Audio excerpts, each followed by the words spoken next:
merci à vous d'être là. Merci pour cet événement, je dirais, alors historique. Il y a eu d'autres événements historiques, on y reviendra au niveau de la mutualité fonction publique, de MFPS, qui est, je dirais, issu d'une décision de la mutualité fonction publique. Mais ce moment fera partie de l'histoire d'MFPS, parce que c'est véritablement la consécration d'un événement, c'est celui du partenariat avec la Caisse nationale d'assurance maladie. Mais lorsque je dis MFPS, je parle bien des mutuelles qui composent MFPS. Ne jamais oublier que nous sommes la représentation au travers d'une union, Mutualité Fonction Publique Service. Alors, quand je dis merci à vous d'être là, je ne vais pas vous nommer chacun, parce que sinon, après, mon temps serait totalement épuisé et la soirée serait terminée. Mais pour vous dire à peu près la composition de la salle, je remercie les présidents et les directeurs des mutuelles de MFPS, mais aussi du monde de la mutualité qui se trouve là, ainsi que les représentants des autres organismes gestionnaires du régime obligatoire par ailleurs. Je remercie bien entendu l'ensemble des partenaires avec qui nous travaillons. Cela va de soi. Je remercie infiniment, mais je le ferai bien mieux en tribune, les intervenants. Les intervenants, vous verrez, il y en a quelques-uns, et aussi les intervenants dans des films que nous allons vous projeter. Je vous expliquerai très rapidement comment cela va se passer. Je remercie les journalistes qui sont présents et qui feront probablement, je le suppose, écho à cette soirée. Je remercie les représentants des administrations. Alors, des personnes sont annoncées, peut-être que tout le monde n'est pas arrivé. Je pense notamment aux représentants de la DGAFP, Monsieur Combeau, le responsable des ressources humaines de la Direction générale des finances publiques, Monsieur Perrin, Monsieur le président de l'établissement français du sang, qui est l'ancien directeur général de MFPS, donc c'est avec plaisir que nous l'accueillons ce soir. Je ne l'ai pas encore vu, mais il a bien annoncé sa venue. Et puis Monsieur le sénateur Daudigny, qui est présent dans la salle, et théoriquement, Madame la députée Willier Joël. Voilà. Sans être totalement exhaustif, c'était pour vous remercier les uns et les autres au regard de vos appartenances et pour que vous sachiez à peu près le panel des présents dans la salle. Alors, pourquoi cet événementiel au regard des travaux que nous avons pu mener ces derniers mois avec la Caisse nationale d'assurance maladie? Eh bien, de façon assez claire, vous savez que la dernière décennie a été assez riche en critiques, en remises en cause, en interrogations sur l'efficience véritablement de la gestion du régime obligatoire par délégation, par habilitation légale, telle que nous pouvons l'avoir sur les fonctionnaires d'État. Et cela fusait de corps constitués quand même. Je pense à l'inspection générale des finances, des affaires sociales, à la Cour des comptes. Cela a été aussi par certains députés, dépôt d'amendements. Donc nous avons une gestion du régime obligatoire qui était quand même, qui connaissait quelques soubresauts médiatiques par ailleurs. Dans le même temps, nous avons une diminution des remises de gestion qui sont allouées justement à ces délégations de gestion. Cela va dans le sens du temps. Nous connaissons automatiquement la maîtrise des dépenses publiques qui s'impose à tous. Et au regard de ces différents événements et de l'ouverture, je dirais, de la Caisse nationale d'assurance maladie vers les mutuelles au regard des services qu'elle peut leur apporter, eh bien, nous avons travaillé avec la Caisse nationale pour en arriver aujourd'hui là et pour assurer une véritable gestion du régime obligatoire, alors en mode partenarial, nous aurons bien l'occasion d'y revenir, mais surtout en mode sécurisé et je dirais en mode de devenir au regard des assurés sociaux, bien entendu, que nous allons suivre pour le compte des mutuelles. Et tout cela dans une nouvelle dynamique que nous voulons mettre en œuvre. Nouvelle dynamique, bien entendu, gestionnaire, mais gestionnaire opérationnel, certes, mais gestionnaire aussi autour de la gestion du risque. Et nous aurons l'occasion d'en parler. Nous aurons l'occasion d'en parler autour de 2 tables rondes. Donc la première que j'animerai, mais tout à fait modestement, parce que du fait de la qualité des intervenants, je pense qu'ils s'animent par eux-mêmes. Donc il y aura sur cette table ronde la dimension de ce que représente le mode partenarial avec la Caisse nationale d'assurance maladie, ce que l'on peut en attendre et comment nous pouvons nous projeter ensemble. Et au regard des éclairages qui seront apportés sur cette table ronde, il y aura Nicolas Revel, le directeur général de la Caisse nationale d'assurance maladie, moi-même, je vous le disais, et vis-à-vis des attentes des mutuelles, du positionnement d'une union mutualiste de services telle que MFPS peut être, eh bien, nous aurons le président de la mutualité fonction publique qui nous dira véritablement si cela s'inscrit bien dans la dimension des mutuelles de la fonction publique, et Étienne Cagnard, le président de la mutualité française, qui là, d'un regard beaucoup plus large, avec la hauteur de vue qu'Étienne peut avoir, eh bien, c'est véritablement ce type de mode partenarial dans notre système de santé aujourd'hui, tel qu'il peut être conçu, tel qu'il peut être projeté, bien entendu, et nous reviendrons là-dessus très rapidement, avec ensuite une deuxième table ronde qui sera certainement plus opérationnelle, qui sera animée par Jean-Marie Morand, le directeur général de MFP Services, avec des directeurs de mutuelles, avec véritablement le ressenti, les attentes des directeurs de mutuelles et ce que les mutuelles peuvent faire avec une union de services telle MFPS. Mais je n'en dirai pas plus, je laisserai bien entendu Jean-Marie présenter sa table ronde et bien entendu présenter les différents sujets qui seront débattus autour de cette table ronde. Voilà, sans plus attendre, eh bien, pour commencer la table ronde numéro 1, nous allons lancer une vidéo « Évolution et exigence de la gestion du régime obligatoire ».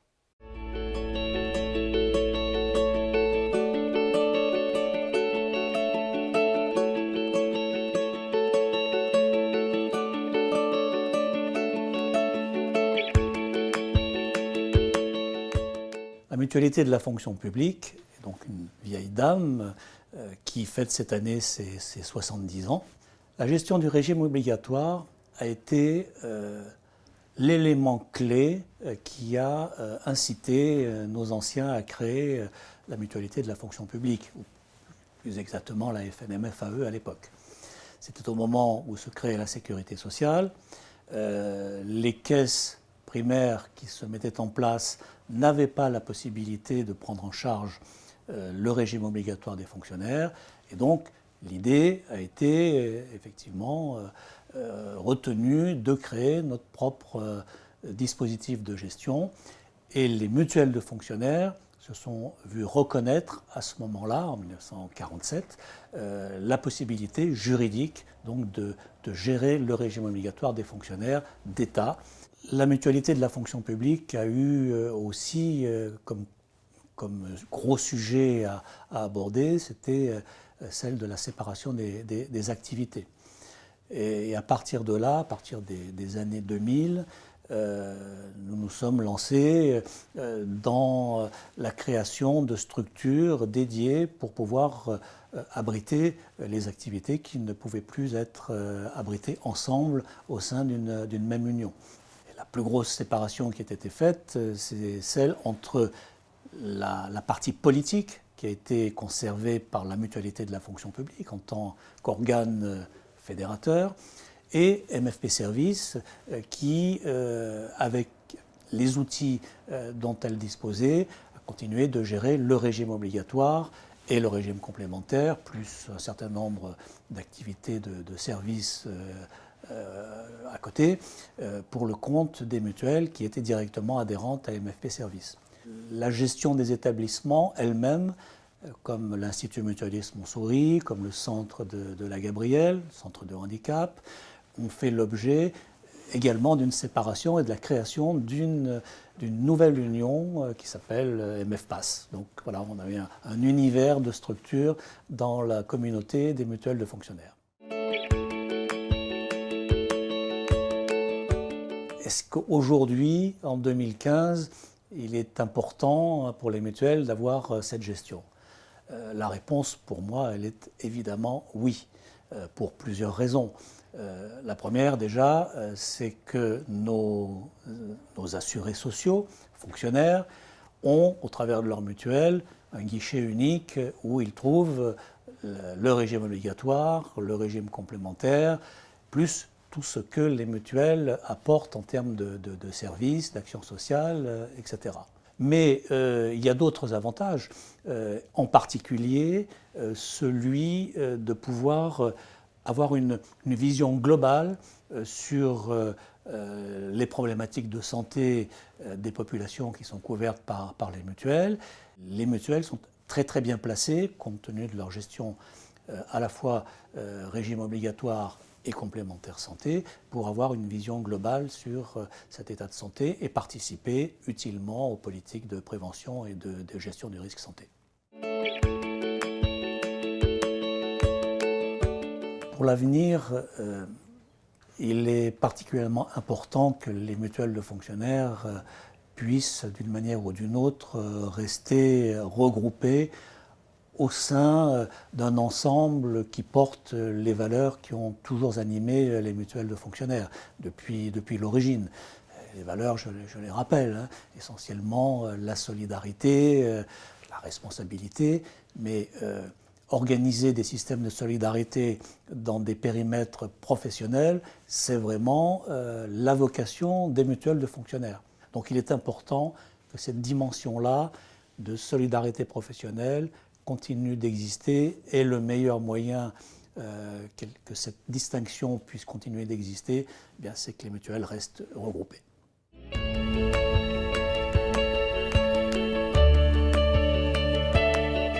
Il est clair que sur ces 10 dernières années, je dirais de 2005 à 2015, il y a eu une évolution importante dans la mise à disposition des systèmes d'information du régime général d'assurance maladie, en particulier au profit des mutuelles. 1 million de bénéficiaires, je dirais en dehors du régime général, hébergés dans nos systèmes, principalement à l'époque la Caisse militaire de sécurité sociale. Aujourd'hui, près de 5 millions, dont 3 millions de mutualistes. C'est une évolution importante. La raison pour laquelle ces systèmes ont été mis à disposition des mutuelles, c'est d'abord parce que les mutuelles ont analysé leurs besoins et ont considéré qu'un modèle de développement propre était plus coûteux qu'un modèle mutualisé, d'une part au sein du régime général pour les régimes obligatoires et d'autre part grâce aux outils de marché existants pour les régimes complémentaires. Elles ont souhaité réserver leurs ressources financières au service de leurs assurés, au remboursement des soins de leurs adhérents, plutôt que d'avoir des coûts de gestion, je dirais, centrés partiellement sur l'informatique. Il est clair que du côté du régime général, nous avons été interpellés par cette demande et nous avons choisi d'y répondre parce que je crois que c'était une question de responsabilité collective de pouvoir maîtriser les coûts de gestion de notre système de protection sociale, que ce soit la protection sociale de base ou la protection sociale complémentaire. Et il est clair que nous avons adopté là aussi une démarche partenariale, une démarche client, entre guillemets. Nous avons considéré non pas cette démarche des mutuelles comme une démarche obligatoire, mais une démarche volontaire. Nous avons offert une diversité d'offres en fonction des besoins et des priorités que les mutuelles nous présentaient. Nous avons aussi recherché un modèle partenarial à travers les conventions de services qui équilibraient la relation. Nous avions d'un côté, certes, je dirais, sur le régime général une certaine responsabilité, mais de l'autre, nous nous engagions à fournir des services à des prix qui étaient définis dès le départ, contractuellement avec les mutuelles concernées.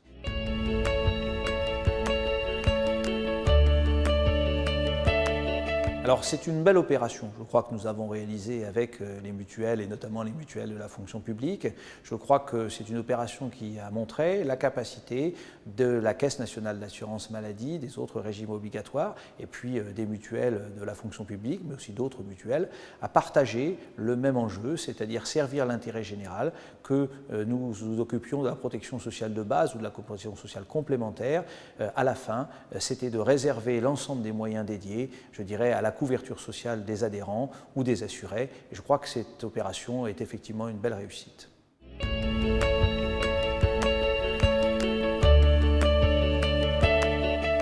Alors si on veut essayer de résumer les contraintes, les exigences qui pèsent sur les gestionnaires du régime obligatoire, je crois qu'il y en a trois de façon simple. Le premier, c'est la qualité de service, parce que c'est un service public, le service public de la sécurité sociale, et donc on attend finalement de remplir ce cahier des charges de la qualité de service. Le deuxième, c'est, je dirais, le paiement à bon droit. Les comptes aujourd'hui sont certifiés par la Cour des comptes. Il y a une attente forte de nos concitoyens pour qu'on donne des garanties collectivement que les prestations sont payées comme elles doivent l'être. Et le troisième aspect, c'est la maîtrise des coûts de fonctionnement, les économies de gestion. On a un cadre d'économie difficile à assumer, des économies de gestion importantes à faire. Et donc ça, c'est le troisième point sur lequel on attend l'ensemble des opérateurs du service public de la sécurité sociale et bien évidemment aussi les mutuelles délégataires de ces services publics.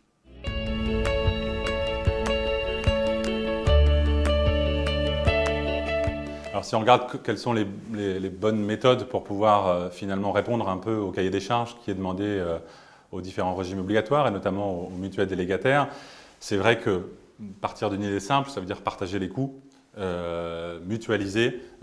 Ça semble en effet plus facile que d'appliquer une logique de rabot où chacun supporte ses coûts dans son coin, chacun développe son système d'information dans son coin, chacun assume des coûts de développement, des coûts d'exploitation, des coûts de maintenance. Et ça, on voit bien que c'est quelque chose qui a atteint ses limites. Et de ce point de vue-là, ce qui se fait depuis plusieurs années, ce qui est en train de se concrétiser ces derniers mois, d'un renforcement du partenariat entre la CNAM, les mutuelles délégataires, sur le partage des coûts de leur système d'information, on voit bien que c'est une façon intelligente d'absorber cette contrainte.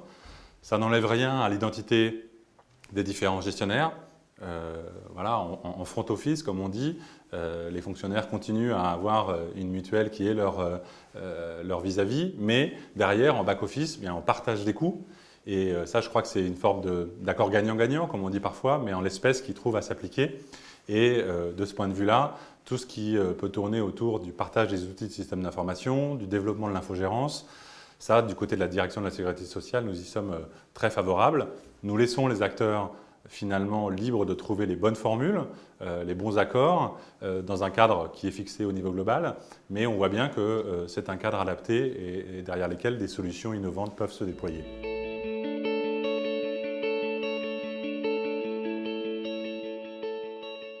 Eh bien, voilà pour cette introduction, et en remerciant bien entendu les trois intervenants, et en remerciant bien entendu Étienne Cagnard, président de la Mutualité française, qui nous a rejoint, ainsi que Nicolas Revel, directeur général de l'assurance maladie, et Serge Brichet, président de la Mutualité fonction publique. Donc, au regard de ce petit film que vous venez de découvrir, je dirais que nous constatons que nos modèles évoluent de fait. Lorsque Frédéric Van Ronkeghem parle des 10 dernières années et l'évolution de la CNAM-TS, lorsqu'Alain Arnaud d'ailleurs fait l'histoire de la mutualité fonction publique, on voit bien que nos modèles sont obligatoirement en mode évolutif. Et alors en mode évolutif, comme le disait Alain d'ailleurs dans son interview, c'est de trouver véritablement une complétude de la couverture mutualiste avec le régime obligatoire en tant que tel. Dans un mode contractuel et partenarial, au regard de la voie portée par la Caisse nationale d'assurance maladie et complétée, je dirais, par le directeur de la sécurité sociale, en termes de qualitatif, bien entendu, en termes de maîtrise des coûts et en termes de partenariat et de respect des identités. Donc on voit bien le cadre évolutif dans lequel nous sommes. Notre propre monde mutualiste évolue. Nous sommes dans un mouvement de rapprochement avéré au regard des mutuelles. Je me tourne vers Étienne qui connaît cela au quotidien. Nous avons des rapprochements, nous avons les concepts d'union, d'UGM, nous avons des fusions, et cela fait partie de la vie inhérente à une union telle MFP Service. Et l'ADN d'MFP Service, c'est justement d'être une union mutualiste en tant que telle. Et pour terminer ce cadre, nous sommes toujours sous le couvert de la loi Maurice de 1947 qui habilite les mutuelles de fonctionnaires, les mutuelles fonctionnaires d'État, pour gérer le régime obligatoire. Alors, loi de 47, ça commence à dater un petit peu, qui suivait le Conseil de la Résistance, pour vous donner la tonalité de l'époque. Aujourd'hui, nous sommes en 2015 et la société a bien évolué. Donc, il fallait, au regard de notre union, que nous fassions un peu la conjugaison de ces évolutions et d'en tirer une synthèse. Et au regard justement de ces mouvements, nous avons convenu entre mutuelles qu'il fallait impérativement que nous optimisions la gestion du régime obligatoire et bien entendu à côté du régime complémentaire pour celles qui sont sur l'union MFP Service dans ce cadre-là. Impérativement, cela doit se traduire par une maîtrise des frais de gestion des mutuelles, donc de diminution des coûts facturés par MFPS, de façon très claire là aussi. Et puis, quelque part, c'est une forme de réponse aux critiques que nous avons connues ces dernières années. Je ne reviendrai pas là-dessus. Avec, là également, lorsque je parle de la loi Maurice, nous sommes bien dans le concept de gestion du régime obligatoire des fonctionnaires par les mutuelles. Par les mutuelles.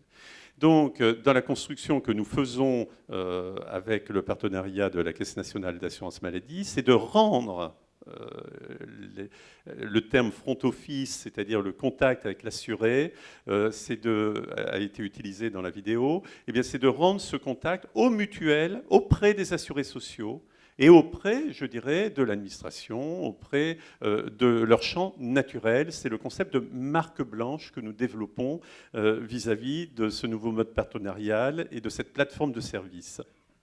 Nous sommes tout à fait dans l'esprit qui a prévalu à l'écriture de la loi Maurice. Et au travers de cela, eh bien, nous avons véritablement le concept de simplification en tête. Les assurés, plutôt que de se demander si c'est la mutuelle X ou MFPS ou éventuellement la CNAM qui les gère en régime obligatoire, c'est-à-dire que nous avons des assurés qui se perdent un peu dans les méandres mutualistes de nos constructions, eh bien là, nous simplifions. Pour l'assuré social, c'est bien la mutuelle de son administration ou la mutuelle qu'il a choisie en complémentaire santé qui gère son régime obligatoire, le back-office étant bien entendu assuré par l'Union de services MFPS. Donc les ambitions sont claires au regard de ce mode partenarial et de la construction de cette plateforme. C'est automatiquement que les assurés sociaux fonctionnaires, comme les assurés sociaux du régime général, aient le même type de service, la même étendue de services en travaillant automatiquement avec la Caisse nationale d'assurance maladie. C'est d'avoir une efficience totale du dispositif qui est mis en œuvre à leur égard. Et puis, bien entendu, c'est la particularité peut-être du monde mutualiste gestionnaire, c'est de développer sur ces bases-là l'affinitaire avec les assurés sociaux, avec le monde du travail dans lequel ils évoluent. L'ambition, si je veux parler d'ambition sur une telle construction, c'est qu'une telle union de services, avec 11 mutuelles qui participent de cette aventure, eh bien, c'est de devenir une plateforme de référence dans ce genre de construction. Une plateforme de référence qui permet véritablement de dynamiser la gestion du régime obligatoire avec les mutuelles, d'en réduire les coûts au travers d'une plateforme mutualisée, bien entendu, et dans le cadre d'un partenariat affirmé, bien entendu également, avec la Caisse nationale d'assurance maladie. Donc, Monsieur Revel, je dirais merci beaucoup pour cette migration que nous venons de connaître et pour la totale collaboration des équipes de la Caisse nationale d'assurance maladie depuis maintenant à peu près 1 année et demie, sur un chantier qui n'était pas facile, avec 11 portefeuilles mutualistes à traiter dans une base qui n'était peut-être pas nécessairement conçue pour cela initialement. Et puis, je tiens véritablement à acter la volonté des mutuelles de MFP Services de s'inscrire dans un véritable mode partenarial avec la CNAMTS, avec un mode transverse de fonctionnement. Et lorsque je parle de dynamique bien entendu opérationnelle, cela va de soi, mais de dynamique aussi autour de la gestion du risque, telle que nous pouvons la concevoir, dans des cadres affinitaires, sur support d'un cadre général, cela va de soi. Merci beaucoup, Monsieur le Président. Bonjour à toutes et tous. Je vais intervenir pour vous dire dans quel état d'esprit nous-mêmes nous inscrivons dans le cadre de ce partenariat qui maintenant est une réalité depuis le 1er avril. Et je commencerai par, à mon tour, vous remercier de la confiance que MFP Services a placée dans la CNAM et dans notre capacité à répondre à vos attentes et à assurer à vos côtés cette qualité de service qui est un défi pour nous tous. Je voudrais peut-être, avant de revenir sur la manière dont on peut se projeter dans l'avenir sur ce partenariat qui commence et qui va devoir s'approfondir dans les prochaines années, peut-être revenir un peu à la genèse des choses, même si beaucoup de choses ont été dites par vous-même, Monsieur le Président, et puis par les interventions de Frédéric Van Ruckem et de Thomas Fatome. J'étais, je pense que vous étiez évidemment vous-même présent, à Nantes il y a quelques semaines, enfin quelques jours. Et j'ai, dans le cadre d'une table ronde, souligné un point qui me paraît très important dans ce qui me semble être un trait d'union entre la CNAM, le régime de base, le régime général, et le mouvement mutualiste.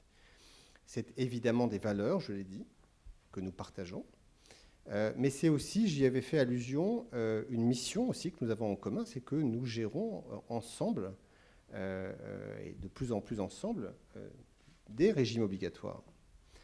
Et donc c'est une responsabilité que nous avons en commun, et c'est une vraie responsabilité tant les exigences de ceux dont nous gérons les droits, qui sont à la fois des assurés et des contribuables, ces exigences s'accroissent. Elles s'accroissent en tant qu'assurés, sur la qualité de service, ça a été dit. Nous avons franchi une étape, un millénaire lié au développement du numérique et une forme d'accélération du temps. C'est-à-dire qu'aujourd'hui, les assurés n'imaginent pas une demi-seconde de pouvoir attendre ce qui était le temps de traitement de leur remboursement ou de leur demande liée au traitement d'un dossier qui pouvait exister il y a encore 10 ans, 15 ans ou 20 ans. Les choses se sont accélérées de manière foudroyante. Nous avons aussi un défi que Thomas Fatome, je crois, a souligné, lié à la fiabilisation de nos processus, pas seulement lié à la certification des comptes, mais tout simplement à une exigence, je dirais, de bon usage des fonds publics que nous gérons. Et puis, nous avons une exigence que nous partageons, c'est un effort que nous devons faire sur la réduction des frais de gestion. L'assurance maladie connaît ça depuis longtemps. Nous sommes cadrés par des conventions pluriannuelles qui, depuis maintenant fort longtemps, réduisent, coge après coge, les moyens dont nous disposons. Et il va de soi que les régimes partenaires qui gèrent du héros, maintenant, sont aussi soumis à cet effort sur leur remise de gestion. Tout ça nous oblige collectivement, et vous l'avez très bien dit, dans un contexte où chacun n'est pas forcément persuadé que ce paysage composite, varié, divers, soit une évidence. Et il n'y a pas d'ailleurs que la Cour des comptes ou les inspections qui peuvent, comme ça, à loisir, le souligner. Mais il y a une histoire derrière, cette histoire existe, et il y a des spécificités, j'y reviendrai, qui sont autant d'atouts et de points forts que nous ne devons pas perdre de vue. Donc la réponse, c'est le partenariat, c'est la mutualisation, ce sont des constructions intelligentes, et c'est ce qui a présidé, je crois, au travail qui s'est engagé de longue date sous l'égide de mon prédécesseur et qui s'est concrétisé le 1er avril par cette bascule. Ce partenariat, il doit répondre à 3 critères. Il doit être efficient, il l'est, je crois. Il doit être souple pour respecter ce qu'est la diversité des besoins. Et il doit précisément prendre en compte les points forts des uns et des autres et valoriser ce que sont les spécificités des régimes que vous gérez. L'efficience, je le souligne rapidement, elle est évidente. Elle va s'appuyer sur ce qui est une charge lourde pour chacun, les systèmes d'information. C'est une charge lourde en gestion, en exploitation, en maintenance et en développement.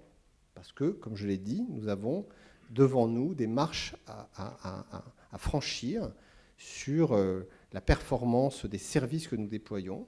Ce sont des investissements souvent très lourds. Et il y a un moment donné où, effectivement, ça peut être une charge importante. Bon. L'efficience, elle s'est traduite par des conditions je dirais, fixées dans le cadre de nos conventions, qui valorisent l'infogérance à 2 €, je crois, qui est un prix attractif. Je le qualifie d'attractif. Et qui, en tout cas, vous ouvre des marges, pour le coup, de manœuvre sur les remises de gestion résiduelles importantes pour, précisément, j'y reviendrai, déployer des choses nouvelles.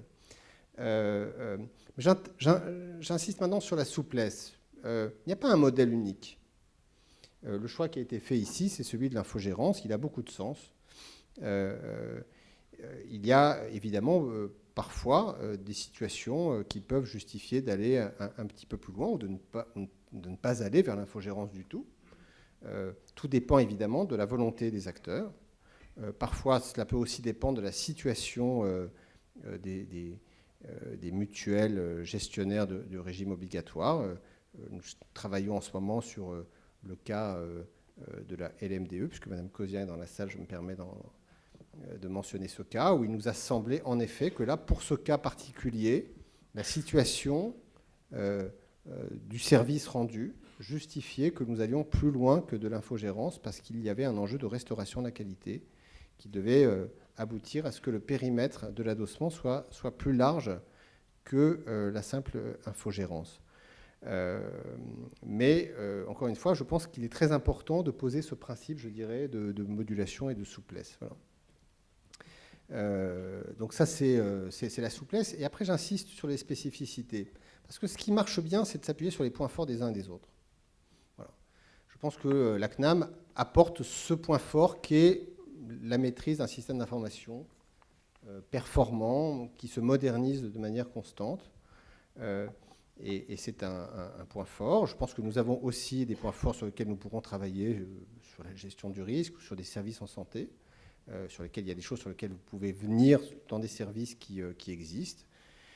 Et puis vous avez, vous, une connaissance des assurés qui sont les vôtres, que nous n'avons pas, qui est irremplaçable. Vous avez un guichet unique qui est évidemment une très forte plus-value. Et évidemment, tout cela crée un système qui a beaucoup de sens.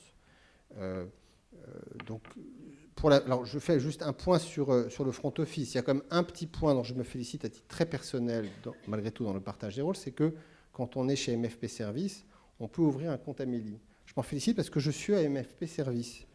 Et étant nommé directeur général de la CNAM et faisant ma première réunion avec les équipes, je leur dis, je n'ai pas de compte Amélie.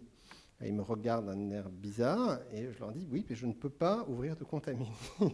Donc depuis le 1er avril, j'ai pu ouvrir un compte Amélie. Donc c'est peut-être le seul élément de front office qui intéresse malgré tout l'assurance maladie. Mais pour le reste, je pense que pour le reste, évidemment, c'est à vous.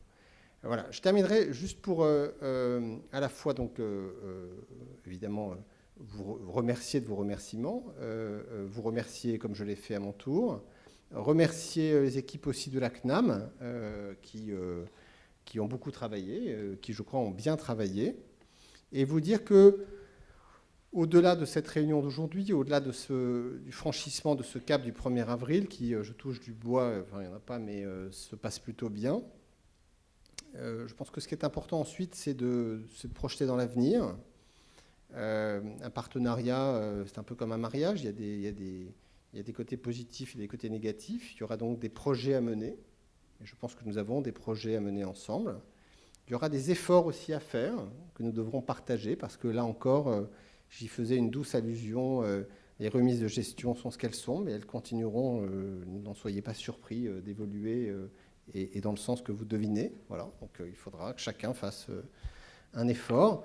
Mais au-delà de ça, je pense qu'il y a, et c'est l'essentiel, dans ce travail coopératif, partenarial, beaucoup de choses possibles que nous devrons faire. Et le mariage suppose des efforts et des projets, mais il s'inscrit surtout dans la durée. Et donc je retiens cette notion de durée. Donc je souhaite longue vie à ce partenariat. Merci, monsieur le directeur général.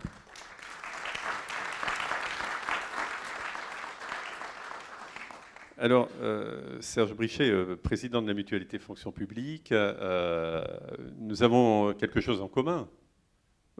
Des mutuelles de la fonction publique à MFPS, qui évoluent dans le cadre tel qu'il vient d'être déterminé. D'autres mutuelles de la fonction publique, bien entendu, sont à MFP au-delà de celles d'MFPS. C'est pour cela qu'en écoutant M. Revel, au regard de l'offre de services qui est faite par la CNAM, en regardant ce qui se passe aujourd'hui à MFPS, vis-à-vis des évolutions, telles que je disais tout à l'heure, n'y a-t-il pas une opportunité, quelque part, pour les mutuelles de la fonction publique vis-à-vis de la conduite, justement, de la gestion du régime obligatoire, parce qu'elles sont au premier rang concernées en tant que telles, bien sûr. Oui, bonsoir à tous. Les mutuelles de la fonction publique sont effectivement au premier rang concernés, et j'allais dire depuis longtemps. Donc si je voulais, de façon un peu ironique, réécrire l'histoire racontée tout à l'heure par Alain Arnaud, mon prédécesseur, il y a longtemps, nous avons, nous, proposé un partenariat mutuel de fonctionnaires à la CNAM, toute naissante dans les années 45-47. On était là, on gérait et on propose un partenariat. Donc, ce n'était pas tout à fait ça, mais ça pourrait se réécrire comme ça. Sur cette démarche, quand on parle d'opportunité, moi je veux utiliser le terme dans sa vision positive. Si l'opportunité est de pouvoir conforter ce partenariat et la gestion mutualiste de l'assurance maladie par les mutuelles de fonctionnaires, effectivement, la mutualité fonction publique et les groupements qui y adhèrent s'y retrouvent totalement. D'ailleurs, je profite au passage, même si beaucoup de choses ont été formulées, de votre présence, Monsieur Revel, pour dire que ce partenariat doit peut-être ou pourrait mettre un terme à ce qui est parfois une gestion contestée de la part des mutuelles de fonctionnaires dans la gestion de l'assurance maladie. Je ne reciterai aucun exemple. Alors même que, il me semble, les mutuelles de fonctionnaires ont démontré leur efficacité, pour ne pas dire leur efficience, dans cette gestion, qu'elles ont d'ailleurs fait des efforts de nombreux efforts de rationalisation sur leurs outils, au travers de leur réseau. Dire aussi que les assurés sociaux auxquels vous avez fait allusion tout à l'heure apprécient cette modalité de gestion. Ils la plébiscitent presque à l'unanimité, et qu'elle permet, mais Alain Arnaud l'a dit, vous l'avez formulé, M. Caron aussi, que cette vision, cette gestion permet aussi d'avoir une vision globale dans l'articulation, bien sûr, dimension aérodimension RC, et puis aussi dans la démarche de prévention et dans la démarche de gestion du risque. Donc, ces choses étant posées, on peut espérer avoir donc un climat pacifié de ce point de vue-là. À partir de là, oui, de véritables opportunités, puisque l'ambition de la mutualité fonction publique pour les mutuelles qui adhèrent à cette union, c'est de continuer à porter cette gestion mutualiste. Alors, je tiens à préciser ici, même si on fête aujourd'hui cet avant et après 1er avril ou 2 avril, mais les mutuelles doivent choisir, dans le cadre de ce partenariat et de cette gestion mutualiste, vous l'avez précisé, le modèle approprié. Tout le monde n'est pas obligé d'être dans l'uniformité, et il me semble qu'en tant que président de la mutualité fonction publique, je dois respecter toutes ces organisations et tous ces modèles qui sont choisis. Et il me semble que les mutualistes doivent le faire pour trouver le modèle le plus pertinent au regard de ce que j'appellerais, moi, l'ancrage professionnel que doivent avoir chaque entité mutualiste dans leur environnement professionnel. Ça me paraît important de le dire. Cet ancrage professionnel, il repose évidemment, il doit satisfaire aux attentes des adhérents, que sont les fonctionnaires actifs et retraités, mais il repose aussi sur une forme de légitimité que les mutuelles de fonctionnaires peuvent obtenir par leur modalité de gestion du régime obligatoire vis-à-vis de leur employeur, vis-à-vis de l'administration. Ça me paraît des points importants. Une légitimité dans l'exercice de leur mission, à partir du moment où cette mission n'est pas remise en cause et n'est pas contestée. Bruno Caron parlait de démarche, ou même vous-même, M. Revel, de démarche affinitaire. Nous sommes totalement là sur une vision affinitaire du rôle que peuvent avoir les mutuelles de fonctionnaires dans ce métier. Et puis, de façon plus globale, mais j'imagine que le président de la mutualité française y reviendra, cette gestion mutualiste, elle va permettre aussi d'être dans une démarche d'articulation pertinente, intelligente, dans la dimension RORC, sur des modèles rénovés où on va rechercher effectivement plus d'efficacité, plus d'efficience, peut-être une gamme de services plus large que ce qu'on pouvait avoir jusqu'à présent. Ça me paraît être des points de progrès et d'avenir importants. À partir de là, à la question que M. Bruno Caron me pose, oui, une opportunité dans un des partenariats, évidemment, ça a été dit par d'autres, gagnant-gagnant. J'insiste là-dessus, sinon on ne voit pas à quoi correspond le terme partenariat. Pour garder du sens dans les démarches que nous essayons de développer à destination des personnes que vous avez qualifiées, les assurés sociaux, les adhérents et les contribuables que nous avons l'ambition de protéger. Donc oui, nous jouerons le jeu de tout cela avec des formes différentes, peut-être suivant les mutuelles. Merci Serge. On peut applaudir le président de la mutualité fonction publique. Alors, Étienne, les mutuelles de fonctionnaires font partie de ce monde important qu'est le monde de la mutualité, avec les différentes branches, si je peux parler de branches dans le monde de la mutualité. Et je parlais des mouvements, des organismes mutualistes tels que nous pouvons les connaître, avec toute l'efficience que les mutuelles cherchent. Et en ce qui concerne les mutuelles de fonctionnaires, eh bien, nous avons ce mouvement sur la base de la gestion du régime obligatoire, régime complémentaire bien entendu, c'est-à-dire dans la conduite de santé publique que nous pouvons avoir. Et est-ce que ce mouvement-là procède d'un nouveau modèle qui pourrait, parce que le modèle gestion du régime obligatoire existe aussi pour d'autres mutuelles du mouvement de la mutualité française. Donc est-ce qu'il n'y a pas quelque chose, je dirais, à creuser, à créer, à affiner, peaufiner ? Merci Bruno. En tout cas, il y a quelque chose à observer de près. Parce que on connaît les caractéristiques du système de protection sociale français, qu'on répète souvent. Finalement, un poids prédominant, et heureusement, des régimes obligatoires. C'est vrai que la mutualité, je l'ai encore répété sous tous les tons à Nantes, est le partenaire et le premier défenseur des régimes obligatoires. En même temps, des caractéristiques qui ont évolué, qui font qu'aujourd'hui, la structure des remboursements, si elle n'a pas beaucoup varié en taux, a beaucoup varié en structure, en se déplaçant vers les soins lourds, si on est un peu schématique, et en laissant davantage de charges sur les soins courants mutuels. Et finalement, ça a conduit, et moi je n'échappe pas à cette présentation un peu simplificatrice, à dire, mais voilà, les mutuelles sont devenues indispensables sous le seul angle de la solvabilisation des soins courants. C'est évidemment vrai, mais si on veut se placer en prospective, l'enjeu essentiel n'est probablement pas dans la solvabilisation financière et uniquement là.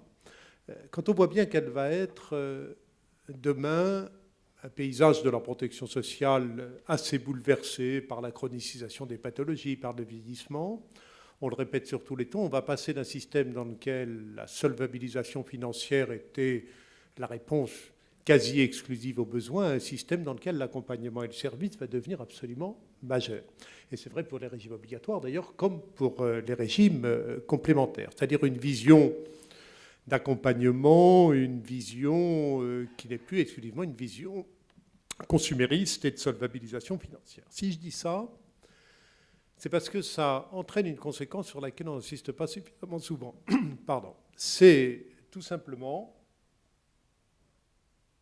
le fait que apporter des services, faire de l'accompagnement à des moments de fragilité de la vie, par exemple le vieillissement, ça nécessite une relation de confiance.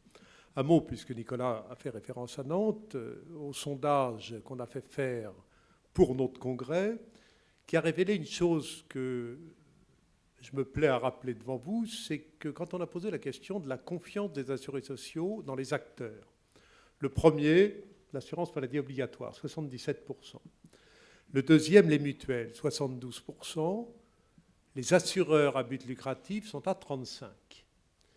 C'est-à-dire qu'on voit bien que quand on parle de partenariat, il est perçu par les assurés sociaux qui nous placent à peu près sur le même plan. Une prééminence pour le régime obligatoire, et heureusement, mais à peu près sur le même plan en termes d'ordre de grandeur. Et finalement, moi, ça m'amène à revenir à un terme que j'emploie souvent. On a besoin, dans notre système de protection sociale, d'une solidarité choisie. C'est les tâches complémentaires, parce que cette solidarité choisie, elle est aussi un gage de confiance. Alors, de ce point de vue-là, évidemment, tout ce qui renforce le partenariat régime obligatoire, régime complémentaire, me va très bien. Je l'ai redit sur tous les tons à Nantes. Finalement, le partenariat, la complémentarité entre nous, ce n'est pas un accident de l'histoire.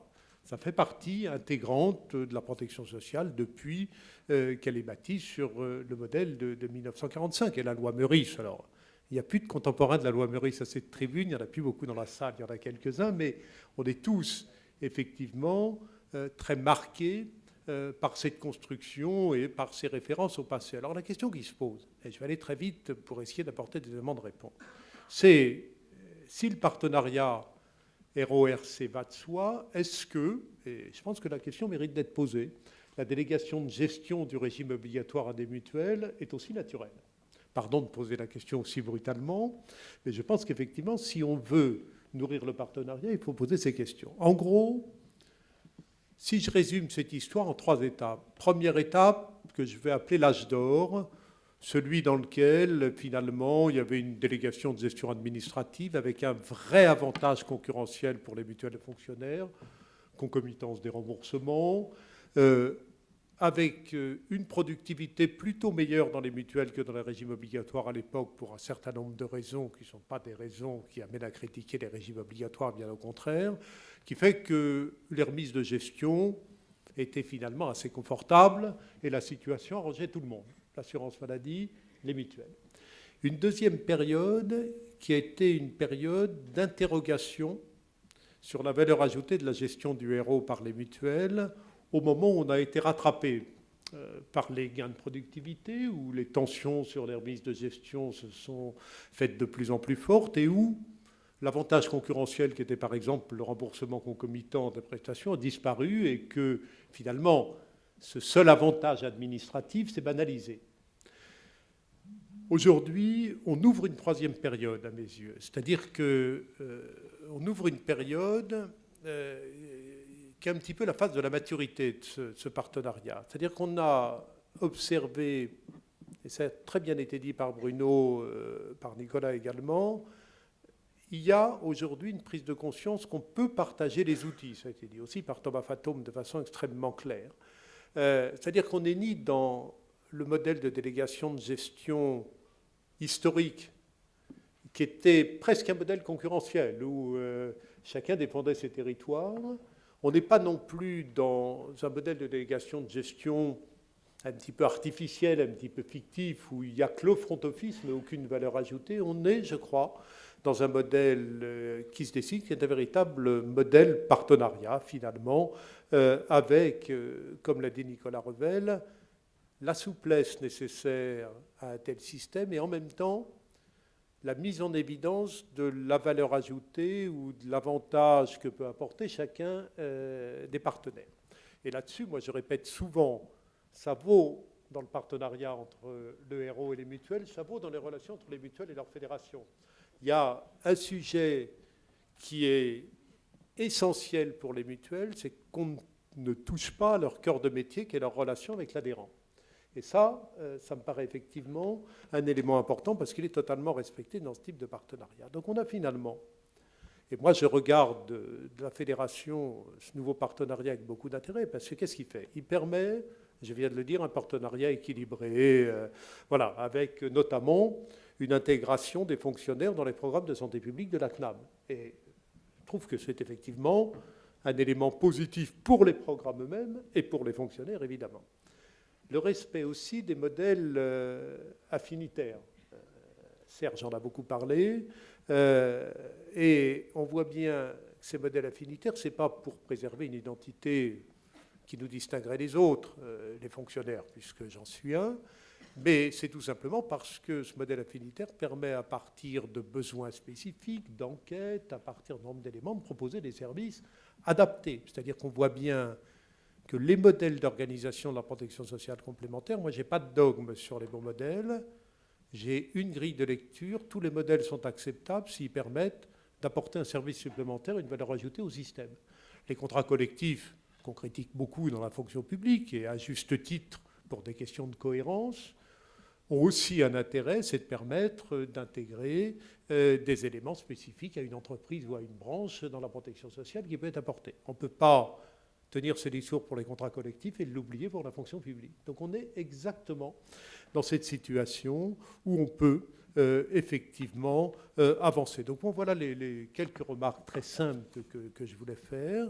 Elles me permettent de dire effectivement que ce nouveau partenariat qui se dessine est d'abord une illustration, encore une fois, de la maturité des relations entre deux partenaires naturels, et en même temps, un des exemples qui permettra, si j'ai beaucoup insisté à Nantes sur le besoin de cohérence dans les différentes modalités d'organisation des complémentaires, j'ai aussi beaucoup insisté pour dire qu'il fallait qu'à chaque modèle corresponde un système économique qui soit cohérent avec les contreparties et la valeur ajoutée qu'apportait ce modèle. On est exactement dans cette démonstration. Et je crois qu'aujourd'hui, un partenariat de ce type peut être, bon, s'il faut employer le terme de préfiguration d'autres modèles, peut-être dans certains domaines, mais en tout cas, un exemple dans lequel on va faire la démonstration qu'un modèle ne se justifie que par la valeur ajoutée qu'il apporte et non pas par des défenses de territoire comme on l'a parfois été sur ces sujets. Pardon, ce discours peut-être un petit peu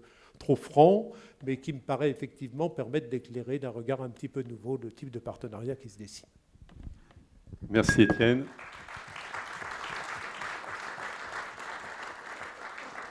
Alors, monsieur le directeur général, avant de clore cette table ronde, j'entends comme un certain écho vis-à-vis du congrès de Nantes où j'entendais beaucoup parler de partenariat, de travailler ensemble pour mutualiser. C'est un terme tout à fait naturel. Ça, au moins, Étienne, la délégation est-elle naturelle, mais le mot mutuel chez nous est bien naturel. On voit bien que, comme je le disais dans mon introduction, le monde évolue et nous devons évoluer, bien entendu, pour toutes les raisons qui ont été évoquées des uns et des autres. Nous avons quelque chose à projeter. Ce n'est pas une défense, je dirais, de précaré, tel que le dit Étienne, mais c'est véritablement rechercher une efficience en conduite de santé, santé publique, avec des partenaires mutualistes. Nous avons parlé, vous avez parlé également de la construction du contrat pluriannuel de gestion qui est en diminution. Est-il encore véritablement une réalité en tant que tel, en termes de devenir? Avons-nous un chantier à ouvrir ensemble? Pensez-vous que cela est faisable, cela est envisageable, d'essayer de mutualiser toutes ces énergies positives, si je puis dire? Alors avant de répondre à cette question, je voudrais juste souligner un point que j'ai omis de signaler, qui est un des effets, je trouve, très positifs de cette solution d'infogérance, qui est le fait que nous allons rendre beaucoup plus simples les parcours des assurés. Alors, on dirait que quand on est fonctionnaire, on reste fonctionnaire souvent toute sa vie et finalement, on n'a pas d'occasion de changer finalement de régime. Mais tous les enfants de fonctionnaires ne deviennent pas forcément fonctionnaires eux-mêmes. Donc, il y a un moment donné où effectivement, la gestion de ces mutations peut être une difficulté. Elle a d'ailleurs conduit la ministre récemment à nous inviter collectivement à réfléchir. Alors, le terme utilisé peut prêter à beaucoup d'interprétations, réfléchir à une notion de régime universel. Moi, je retiens surtout une simplification et une grande fluidité dans les parcours. Et l'infogérance est une réponse extrêmement efficace puisque les données sont connues et dès lors qu'on changerait de régime, on le ferait d'autant plus facilement qu'il n'y aurait pas de transmission de données entre deux régimes. Bon, je vais fermer cette parenthèse, mais elle est importante et elle a beaucoup de sens par rapport à ce chantier qui est aujourd'hui ouvert. Alors maintenant, Monsieur le Président, je réponds à votre question. Moi, je vous l'ai dit, je l'ai dit à Nantes, je le répète ici, je pense en effet qu'il y a évidemment des choses que nous devons construire ensemble pour répondre à une aspiration, Étienne Cagnard l'a indiqué, qui est croissante, d'un meilleur accompagnement des assurés, tout simplement parce que les assurés ou les patients ont vocation à être demain davantage acteurs, partie prenante de leur parcours et de leur prise en charge. Et pour cela, au-delà évidemment du colloque singulier avec un médecin ou un professionnel de santé, il y a des outils de prévention et d'accompagnement que nous devons déployer. Alors, c'est vrai que l'assurance maladie, de ce point de vue-là, c'est logique, c'était sa vocation, elle en avait les moyens, a pris une longueur d'avance en déployant un certain nombre de programmes. Sophia en est un, Prado en est un autre. Pouvons-nous travailler avec vous, à la fois évidemment à pouvoir accueillir vos assurés dans nos programmes? La réponse est oui, mais à voir comment vous pourriez vous-même vous déployer sur ces champs. Moi, j'y suis favorable. J'y suis évidemment très favorable sur tout ce qui porte sur la prévention, qui est un champ totalement sous-investi dans notre pays, sur lequel il y a beaucoup de choses à faire. Nous allons nous-mêmes déployer un service en ligne qui va ouvrir dans les prochaines semaines, Santé Active, mais qui ne résume pas l'ensemble de ce qui peut être fait dans ce domaine. Sur l'accompagnement des patients dans le traitement de leur pathologie, il y a des textes qui effectivement inscrivent cette mission dans le cadre des missions du régime obligatoire. Vous en gérez, donc cette question doit être évidemment abordée. Et je crois qu'il est bien que nous l'abordions ensemble. C'est de toute façon une conviction de principe que j'ai. Je pense que sur ces sujets d'accompagnement, de gestion du risque, il est impossible d'avancer séparément. Voilà. Ce serait une forme d'atomisation de la régulation qui serait, je crois, délétère et à grand risque sur la régulation du système, mais avancer ensemble, oui. Mais aussi en tirant les conséquences de nos premières expériences. Voilà. On voit bien, et j'ai eu ce débat avec une autre mutuelle ces dernières semaines, que les services en santé peuvent coûter potentiellement cher. Il faut l'avoir en tête. Et pour des résultats qui existent, mais qui sont d'autant plus, je dirais, importants qu'on s'adresse à des patients en écart aux soins. Et donc, il faut faire très attention au ciblage des programmes, à l'âge des assurés que nous ciblons et à leur situation sociale et de santé. Donc, il y a là, je crois, à partager des choses. Et comme l'a dit Étienne, chacun souhaite se positionner sur ces services parce que ça correspond à la vocation que l'on peut projeter d'une action RO-RC. Et donc c'est légitime, compréhensible, mais je pense que nous avons là aussi un devoir d'être au rendez-vous d'un critère d'efficience compte tenu des expériences et compte tenu des coûts qui peuvent être assez rapidement importants que cela engage. Donc je nous invite là aussi à y réfléchir ensemble. Merci beaucoup. Étienne, Serge, une dernière intervention éventuellement? Non? Non? Eh bien, messieurs, je vous remercie beaucoup pour cet éclairage.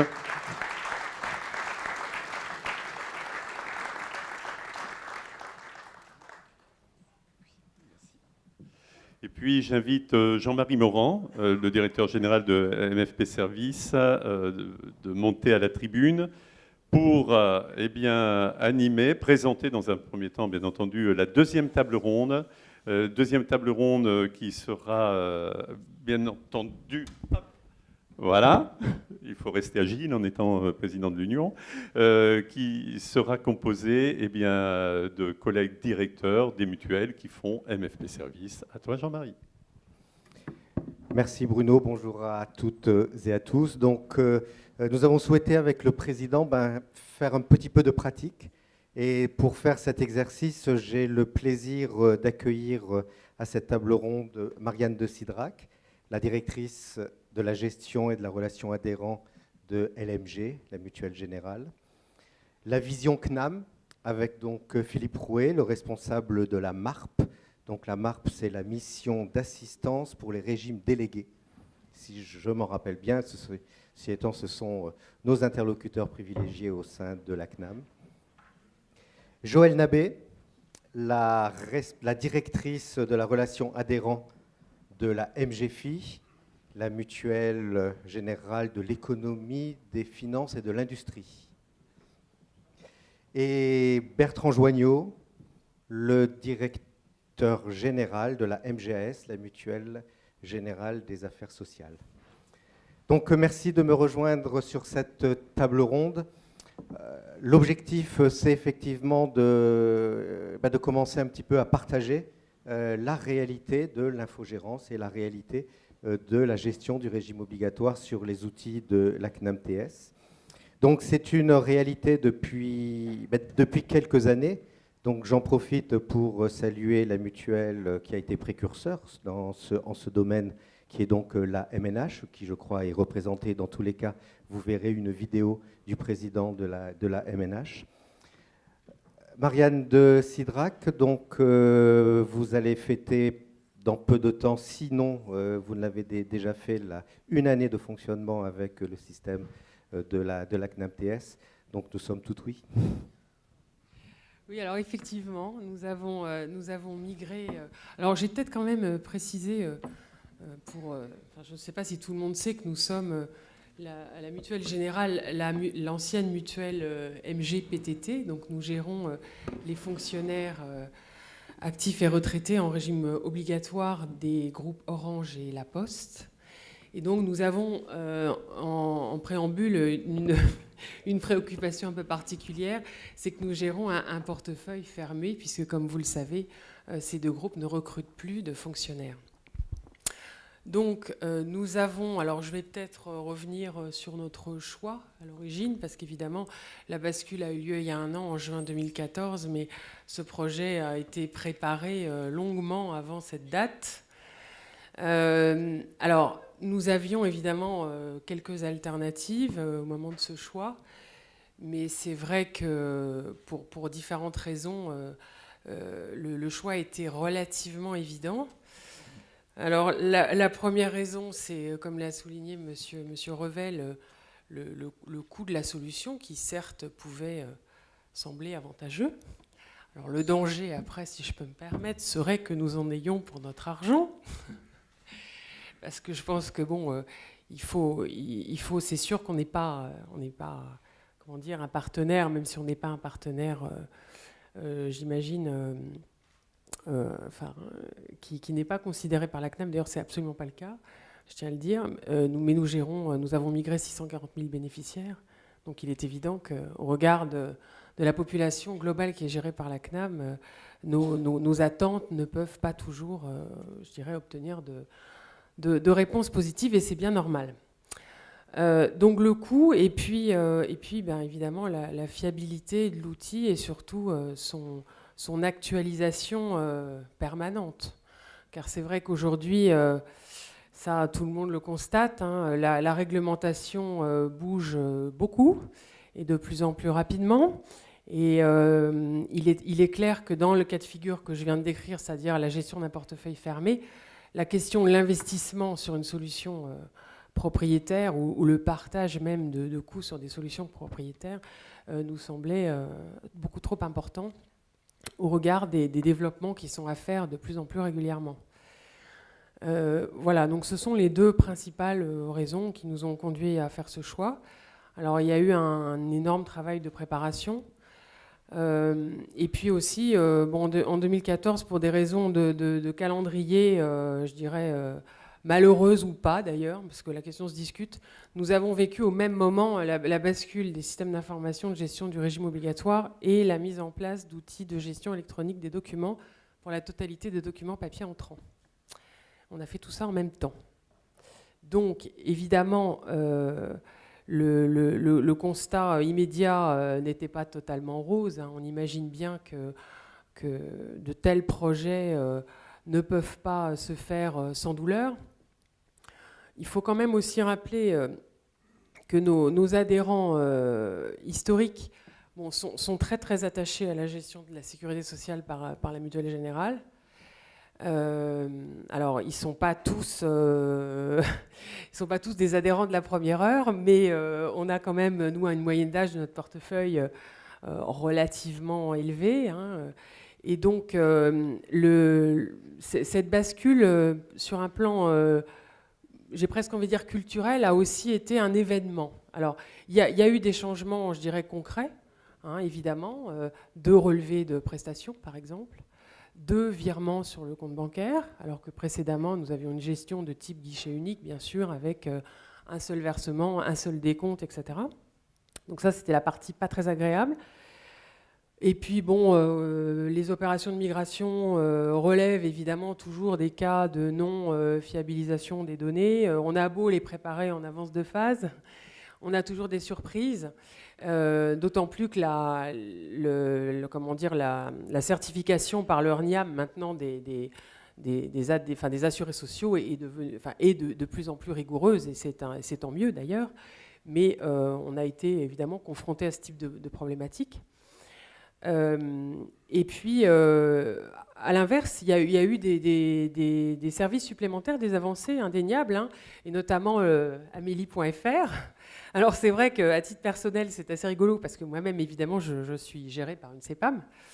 Donc, j'avais eu l'occasion de profiter d'Amélie.fr, contrairement à M. Revel, et j'avais été assez impressionnée, c'est vrai, par les innovations, et je dirais même la modernité de la gestion de la sécurité sociale par les CEPAM. Et donc ça, ce sont des services, évidemment, qu'aujourd'hui, qui sont ouverts maintenant à nos assurés sociaux. Voilà. Merci Marianne. Donc Philippe Rouet, donc vous êtes le responsable de la MARP, hein, donc vous êtes notre interlocuteur privilégié sur l'ensemble des projets. donc la vision de la CNAM-TS, et puis je pense que dans les interventions que nous aurons toute opportunité de vous interpeller. Oui, donc bonjour à toutes et à tous.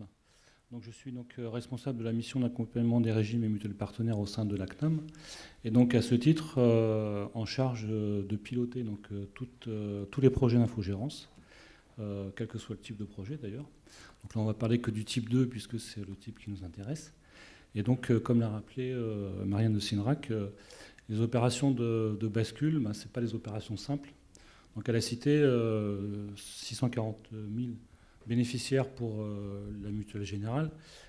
C'est quand même 1 million, on était sur le double pour le dossier MFPS. Sachant que le dossier MFPS, c'était aussi deux bascules, puisqu'on avait 2 populations à migrer. La population des mutuelles MFPS et la population de la mutuelle Harmonie Fonction Publique. Donc pour nous, ça a été en fait un vrai challenge de mener à bien ce projet donc, en migrant 2 populations, avec 2 modalités techniques de migration, puisque bon, je ne vais pas rentrer dans les détails, ça serait assez fastidieux, mais bon, c'était pour nous un vrai challenge. Alors ces opérations de bascule, on les a menées conjointement avec le partenaire, donc avec les équipes de MFPS. Donc on a parlé de fiabilisation des données, effectivement, il y a eu un gros travail en amont de fiabilisation des données, de mise en forme de ces données. Chez nous, donc, les premiers essais, on a fait de la validation avec l'ensemble des maîtrises d'ouvrage, donc les équipes de la CNAM qui ont été mobilisées sur ce sujet, avec les équipes, bien sûr, techniques. Donc le CTI PACAC, hein, qui est là, donc avec le directeur de projet qui est assis dans la salle, et les autres équipes de la DSI, puisque ces bascules, ces opérations de migration, ces opérations d'infogérance font intervenir l'ensemble des acteurs du système d'information. Donc on est vraiment sur un champ d'intervention qui est très large. Alors là, je vais parler de la technique, je vais parler de l'interne, donc des équipes MFPS, des équipes CNAM, et on doit ne pas oublier aussi les équipes du réseau qui ont accompagné en fait le partenaire, notamment la CEPAM de Roubaix-Tourcoing, puisque la caisse de Roubaix-Tourcoing en fait a été, j'allais dire, l'aidant de MFPS pour lui montrer les outils, pour assurer les formations. J'ai plus en chiffre le nombre de personnes formées, mais je crois qu'on est autour de 600 personnes, hein, c'est ça.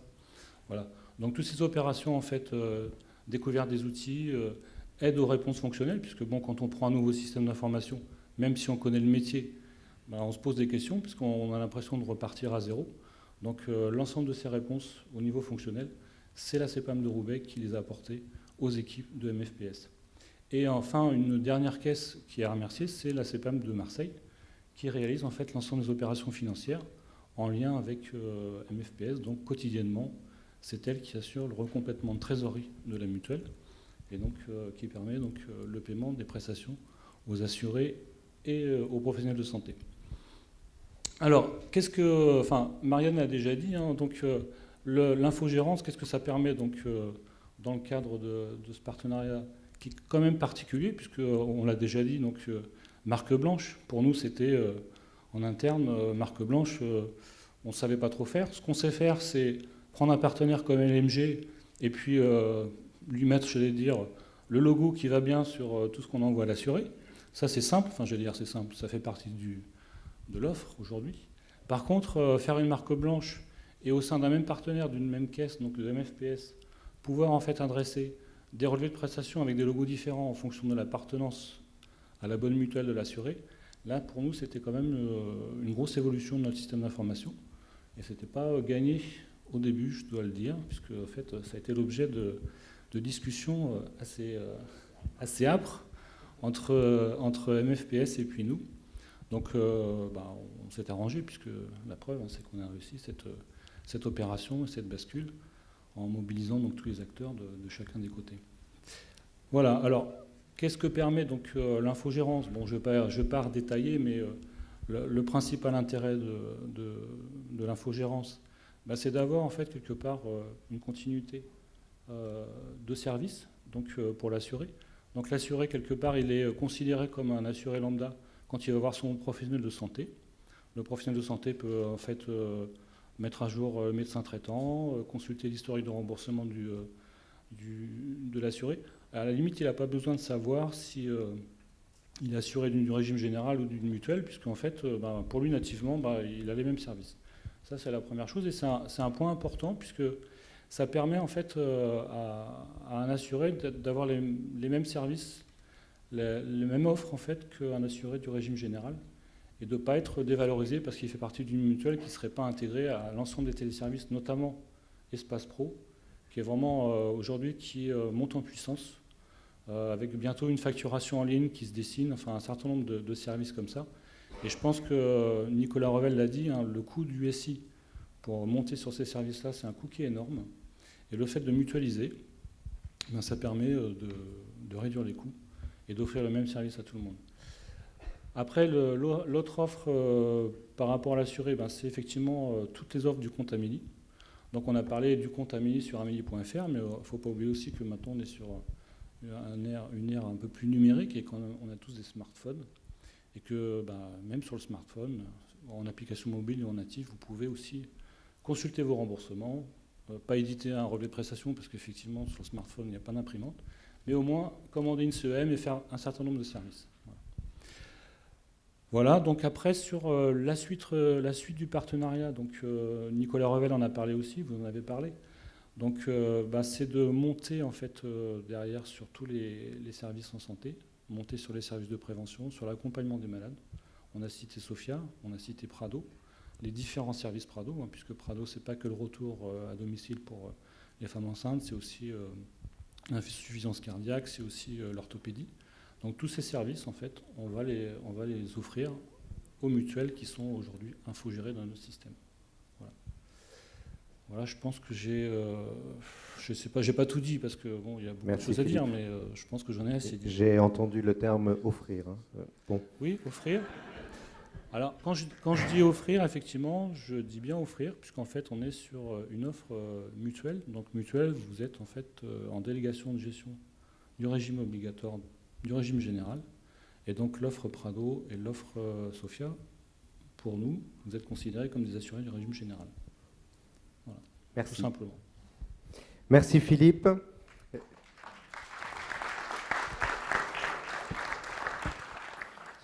Je vous propose de regarder une vidéo spécifique sur le projet MFPS. Donc nous avons, je crois, intitulé la vidéo La bascule.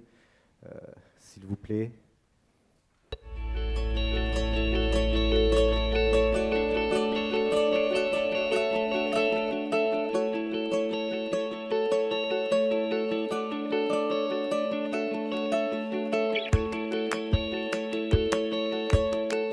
La MARP, la mission d'accompagnement des régimes partenaires, est un service de la direction déléguée des opérations, la DDO de la CNAM TS. C'est une entité d'une dizaine d'agents qui est placée sous la responsabilité de Mme Cécile Allomard, qui est directrice de toutes les maîtrises d'ouvrage. Si je suis là à m'exprimer, je voudrais que ne soit pas oublié ma collègue Florence Gau qui a contribué particulièrement sur le projet, donc je tiens à la mettre en avant dès maintenant. Et évidemment Philippe Rouet, notre responsable. Alors, notre marque de fabrique, c'est sans doute de se mettre dans la peau de notre partenaire, de s'imprégner de son projet, d'être attentif, voire attentionné au partenaire, parce qu'il va être confronté à des difficultés par rapport à l'accompagnement au changement en interne. Et la marque, donc, relève ce défi-là.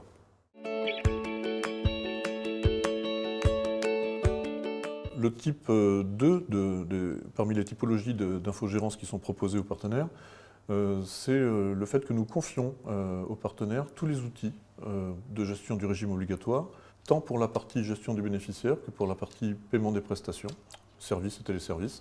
Donc le partenaire est lui-même totalement autonome, il fonctionne comme une caisse d'assurance maladie.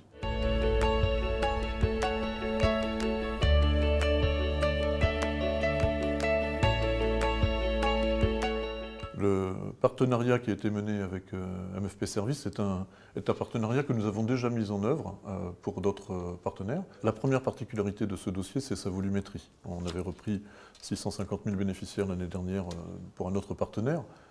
la Mutuelle Générale, mais là nous étions pratiquement au double d'assurés sociaux à intégrer dans nos référentiels. Le référentiel individu, l'ORNIAM, etc. Donc des difficultés de peuplement. La deuxième difficulté, c'était la difficulté qui était liée à la nature même du projet. Et donc l'intérêt, l'élégance que voulait mettre MFP Service pour le compte de ces mutuelles, en mettant les logos des mutuelles en avant, la célèbre marque blanche, et puis le cloisonnement des données au sein même des référentiels, que ce soit dans le domaine de la production, dans le domaine de la gestion des bénéficiaires, comme dans celui des services et des téléservices. Et enfin, l'élément déterminant, c'était l'arbitre. Le véritable arbitre de ce projet, c'était le 2 avril 2015, et c'est cette date butoir qu'il fallait absolument respecter. Les spécificités du projet sont de deux ordres. D'une part, la définition d'un scénario technique de mise en œuvre des outils CNAM répondant aux besoins exprimés par MFP Service, à savoir offrir une gestion multimutuelle, la mise en œuvre de la notion de marque blanche, et puis pouvoir offrir à nos mutuelles des schémas organisationnels assez souples en termes de répartition d'activités entre nos mutuelles et MFP Service. Donc la seconde spécificité a été bien entendu la tenue du planning, puisque les équipes CNAM et les équipes MFP Service ont fait en sorte que le jalon du 2 avril 2015 soit tenu.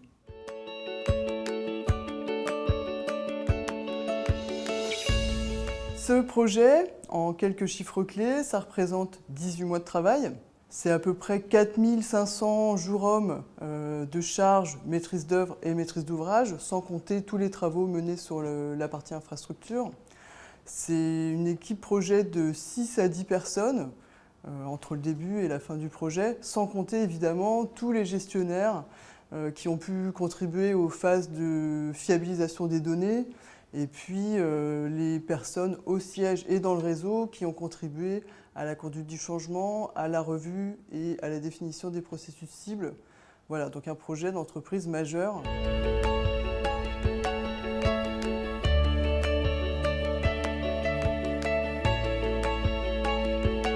Les trois étapes phares du projet. Alors, la première étape, évidemment, ça a été l'avant-projet qui a été mené par Patrick Lenné de la DDSI, Direction des systèmes d'information. Cet avant-projet nous a permis effectivement de prendre la mesure de tous les développements qui étaient nécessaires pour réaliser notamment les besoins pour la marque blanche, pour le cloisonnement des données, tant dans le domaine de la production que de la gestion des bénéficiaires, que celui des services et des téléservices.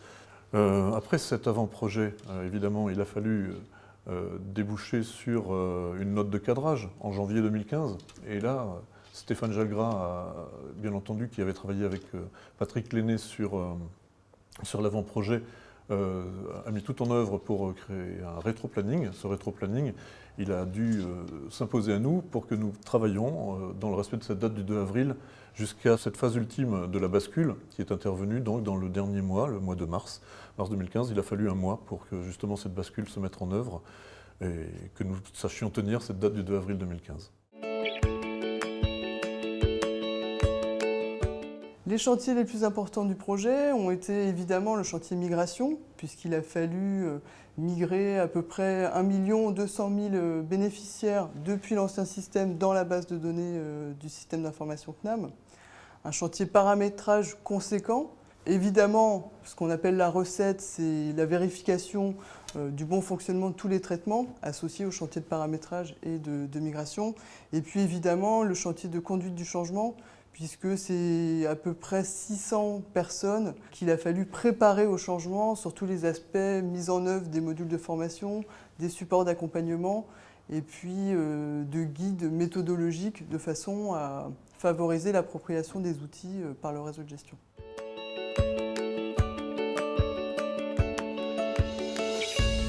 Ce projet nous a apporté à l'évidence, au-delà des formules consacrées telles qu'une belle aventure humaine, ce qui était le cas, beaucoup de satisfaction. Et surtout, nous avons pu constater une débauche d'énergie développée par beaucoup d'acteurs de la CNAM-TS et bien entendu de MFP Service. Ce projet a été mené évidemment sur un mode très professionnel, mais également dans un climat, je dirais, entre partenaires et nous-mêmes, quasi familial. Le partenariat établi entre MFP Service et la CNAM présente de nombreux avantages. D'une part pour nos mutuelles, puisque le coût d'utilisation du système d'information est optimisé. D'autre part, pour nos assurés, l'offre de téléservices mis à leur disposition est complète, notamment l'utilisation du compte amélie.fr. Et enfin, pour les professionnels de santé, puisqu'ils peuvent bénéficier de l'accès à Espace Pro, donc qui sont les téléservices via lesquels ils peuvent notamment consulter leur remboursement en ligne en temps réel. Le projet est effectif depuis le 2 avril 2015. Toutefois, nous continuons les travaux avec la CNAM TS de façon à élargir l'offre de services et d'outils mis à disposition de MFP Services, et ce, de façon à proposer à nos mutuelles des services toujours plus performants.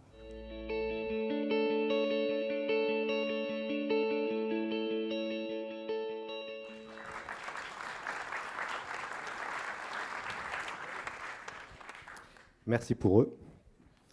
Donc, le choix de l'outil de la CNAM a été pour MFP Services l'occasion de totalement reconfigurer son offre et donc évidemment son organisation.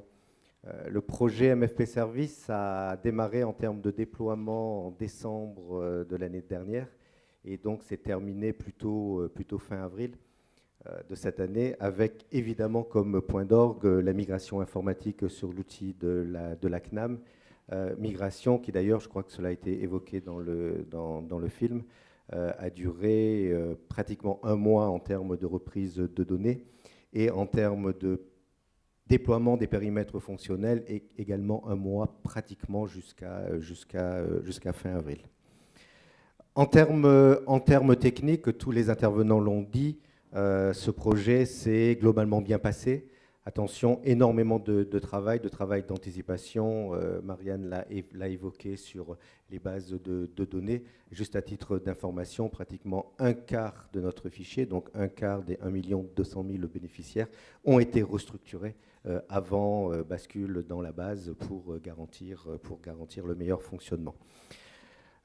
Malgré tous ces travaux, il faut être totalement honnête, et je crois qu'à la fois Marianne et Philippe l'ont évoqué, un projet de ce type est un projet qui perturbe très largement la qualité du service au quotidien.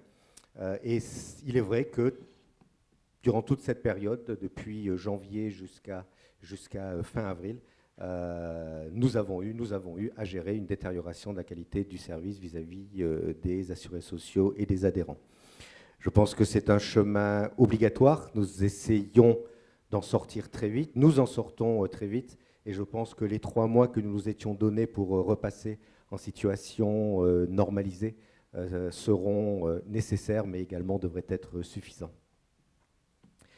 Alors, tout ce projet, pour faire quoi ? Je vais le redire un peu différemment par rapport à tout ce qui a été évoqué. Première caractéristique de ce nouvel MFPS, vous avez compris, c'est une totale reconfiguration. C'est donc une gestion par portefeuille de mutuelles. Le héros géré sur l'outil de la CNAM.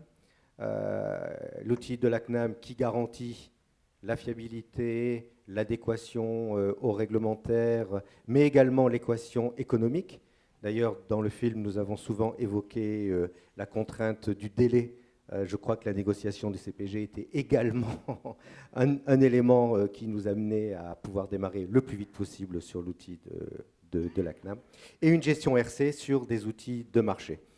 Tout ceci pour faire quoi ? Donc pour faire, notamment sur les gestions RORC, de la marque blanche, cela a été évoqué, c'est-à-dire pour pouvoir gérer au nom des mutuelles de notre tour de table. Pour pouvoir faire également le guichet unique. Cela a été évoqué, je crois, par Nicolas Revel. C'est une de nos spécificités importantes, et il était totalement indispensable que nous puissions mettre en place les organisations et les outils qui nous permettent de maintenir une gestion en guichet unique, même si les outils techniques seront différents en RO et en RC. Et le dernier élément de l'offre MFP Service, c'est une totale personnalisation, si j'ose dire, de l'organisation et du service par mutuelle. Dit autrement, nous gérons le partage des activités, notamment des activités de front office, des activités de relation avec l'assuré social et adhérent. Nous gérons ce partage d'activités avec la mutuelle à la carte, suivant ses souhaits, suivant le fait qu'elle veuille ou non être en contact avec les assurés sociaux adhérents, ou qu'elle nous délègue une partie de cette activité. Je vous propose de regarder en illustration de cette modularité organisationnelle la vidéo de Philippe Arnoux. Philippe Arnoux est le responsable production de la Mutuelle Centrale des Finances, donc mutuelle partenaire, gestionnaire d'une SLM, et qui donc, dans le cadre de notre partenariat, a mis en place une organisation originale.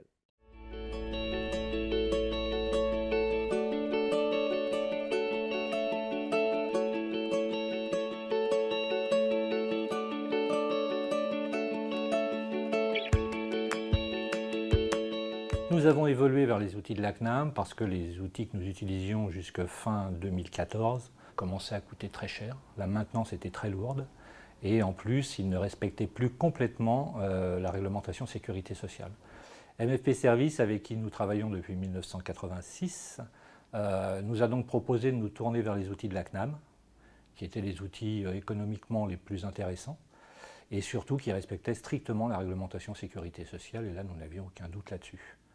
Donc le choix a été fait par les administrateurs de la mutuelle en juin 2014.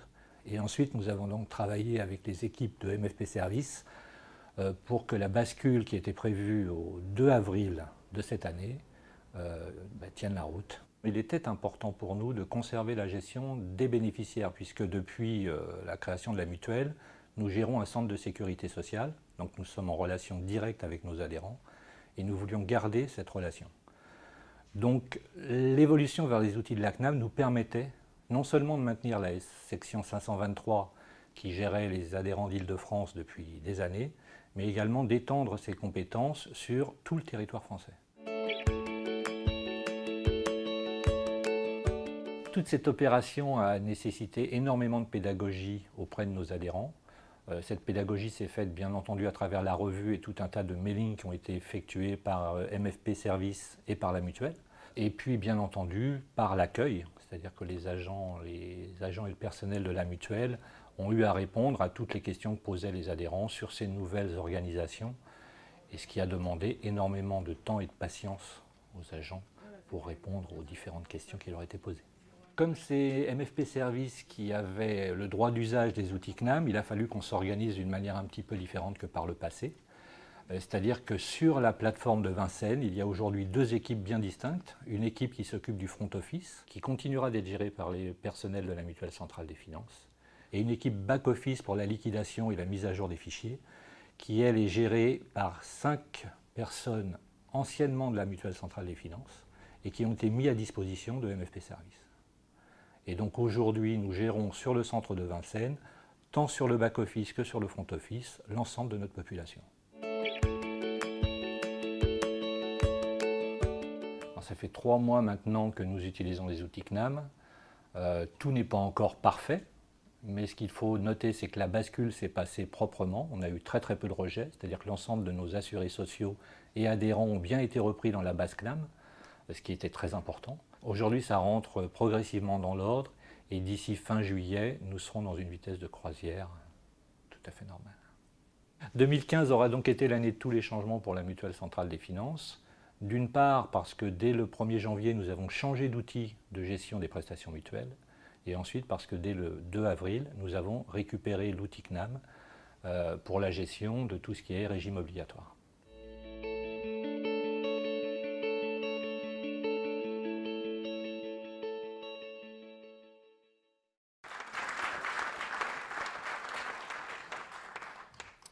Nous allons donc continuer les témoignages. Donc je me tourne vers ma gauche et vers les mutuelles du tour de table de MFP Services. Donc Joëlle Nabé, directrice de la relation adhérent de la MGFI. C'est celui-là. Je vais commencer. Bruno Caron parlait de ressenti des directeurs, faisait référence à l'histoire. Je dois dire que c'est avec une certaine crainte que j'abordais ce changement, car nous étions, il faut le rappeler, dans un schéma d'organisation et de gestion qui fonctionnait. Indéniablement, ce nouveau mode de gestion marque une rupture avec notre modèle historique, un modèle qui a fait ses preuves, sur lequel on pouvait s'appuyer, d'autant plus avec le débat que l'on a aujourd'hui sur le tiers payant généralisé et le payeur unique. Cela étant, et ça a été beaucoup rappelé tout à l'heure, les évolutions de l'outil CNAM-TS, les services en ligne, le coût de la maintenance auquel s'ajoute le coût de la maintenance des développements justifiaient pleinement que l'on s'inscrive dans ce changement. Il me semble également fondamental, et Marianne l'a rappelé, d'assurer les mêmes services à nos assurés sociaux fonctionnaires, qu'ils puissent avoir accès à tous les services comme les autres assurés et aux futurs services et innovations qui seront portés demain par la CNAM-TS. Côté frais de gestion, etc., bien entendu, on ne peut être que d'accord, hein, c'est positif. C'est surtout aussi ça permet aux mutuelles d'entrer, de s'inscrire dans une organisation pérenne. Ça, je crois que c'est également important de le rappeler.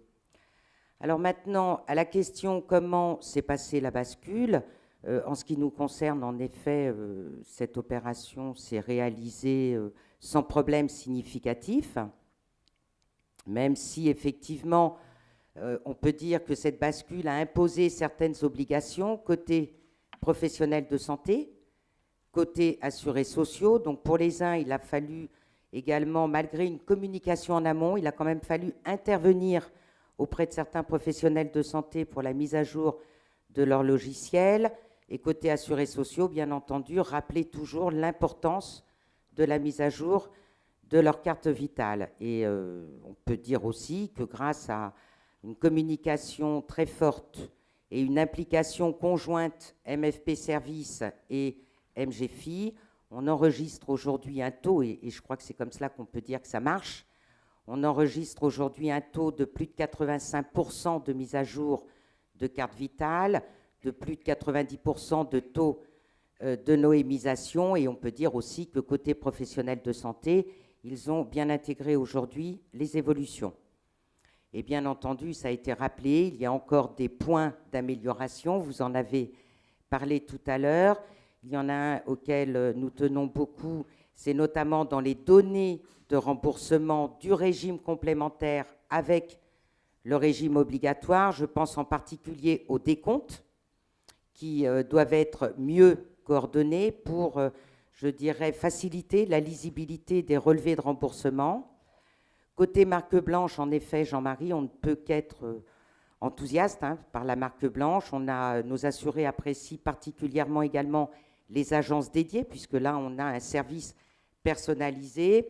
Mais il y a encore, par contre, beaucoup de travail côté marque blanche, parce qu'en effet, s'affiche toujours Solcentis et l'adresse destinée aux professionnels de santé sur des documents envoyés à nos assurés sociaux en lieu et place de la marque blanche et de l'adresse de leur centre de remboursement.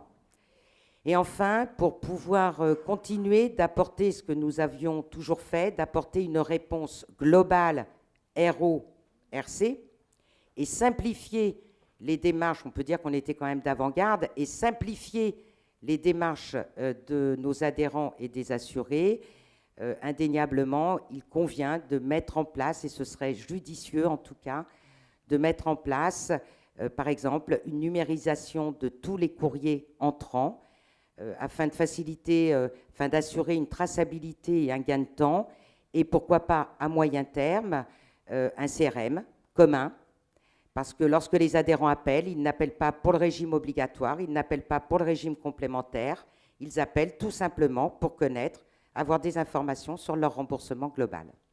Voilà ce que je peux dire pour le moment.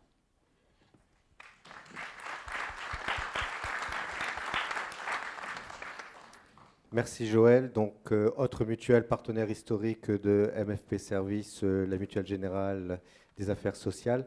Donc, avec un choix d'organisation et un partenariat un petit peu spécifique avec MFPS. Bertrand Joignot. Bonjour à tous et bonjour à toutes. Donc la MGS en deux mots, nous on est la mutuelle qui couvre les fonctionnaires du ministère de la Santé, ministère du Travail, historiquement appelé Affaires sociales, et on a aussi une branche hospitalière. On couvre une partie des fonctionnaires hospitaliers. Alors pourquoi on a choisi la solution CNAM-TS alors bon, je ne vais pas revenir sur les problématiques de coût, parce que ça on les a largement évoquées. C'est toujours plus rassurant d'avoir un partenaire qui propose un système d'information qui colle au réglementaire. On sait que nos structures aujourd'hui sont pilotées de plus en plus par le réglementaire, et ça c'est quand même rassurant pour l'avenir sur ce point-là. Et après, donc effectivement, c'était sur la qualité de service. Alors nous, on a un certain nombre de convictions à la MGS sur la qualité de service. Notre relation adhérent est certifiée ISO 9001, et on voulait en fait aligner la qualité qu'on faisait sur le RC sur le RO. Et donc on a choisi en fait de tout concentrer le front office sur un seul lieu, qui est une agence à Nice. Et donc maintenant, nos assurés adhérents ont un seul point de contact téléphonique, mail et courrier. Voilà, c'est-à-dire que l'organisation qu'il y avait avant le 1er janvier 2015 était assez floue dans la tête de nos assurés adhérents. C'est-à-dire qu'il y avait une confusion assez forte entre le porteur de risque pour le RC qui était la MGAS et le gestionnaire RORC qui était MFP Service. Donc du coup là, on a recentré la mutuelle, la MGAS, sur la protection sociale complète de nos assurés adhérents. Voilà, donc ça, c'est un point extrêmement positif pour nous. Alors la qualité de service, elle est, comme tu disais Jean-Marie, elle est nécessaire, mais elle n'est pas suffisante. Elle est nécessaire pour garder ses adhérents, elle n'est pas suffisante pour aller en chercher d'autres. Ça, c'est mais par contre, quand vous faites une mauvaise qualité de service, vos adhérents ils s'en vont. On est dans un milieu facultatif sur la partie complémentaire, et le lien RORC est historiquement très fort dans nos structures. Donc la médiocrité paye tout de suite, quoi. Voilà. Donc ça, c'est un point d'orgue à la mutuelle pour avoir une qualité irréprochable et un pilotage de cette activité très, très, très forte et très précise. Voilà. Alors le retour opérationnel de cette bascule, aujourd'hui, bon, moi c'est un peu tôt pour en tirer des leçons. Bon, le démarrage est un peu compliqué, mais bon, 1,2 million de personnes protégées à basculer. Pour ceux qui ont fait un peu de migration informatique, on sait très bien que c'est toujours un peu difficile. Voilà, bon, on constate que quand même depuis 15 jours, 3 semaines, les résultats sont quand même nettement meilleurs que ce qu'on a pu avoir au mois d'avril. Donc merci pour les efforts fournis. On voit aussi qu'il y a aussi des évolutions de la part de l'outil. Joël en a parlé, et notamment sur les DITIC.